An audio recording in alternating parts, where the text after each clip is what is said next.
Search करें अवामी news. मुल्क भर की ताज़ा तरीन खबरों से बाखबर रहने के लिए सब्सक्राइब करें हमारे चैनल को और बेल आइकन ज़रूर दबाएं।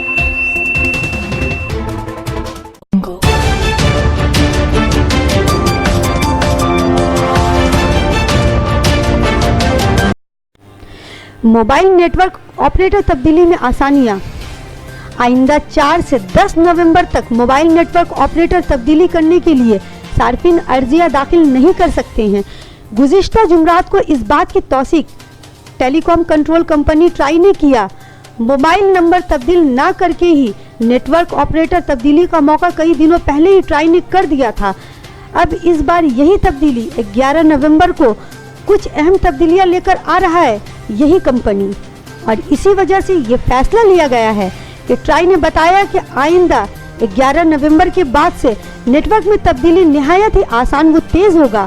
पुराने तरीक़ाकार से ऑपरेटर नेटवर्क में बदलाव लाने में काफ़ी वक्त लगता था, लगभग 7 दिनों का, जबकि नए तरीक़ाकार में महज 2 दिन ही लगेगा। ताहम अगर आप दूसरे सर्किल से नेटवर्क तब्दीली करने का इरादा रखते हैं तो इस मामले में 5 दिनों का वक्फा लगेगा। पुराने तरीक़ाकार में नेटवर्क में तब्दीली के वक्त आपका मोबाइल नंबर दरकार रहता था। नए तरीक़ाकार में ये दुश्वारी नहीं होगी।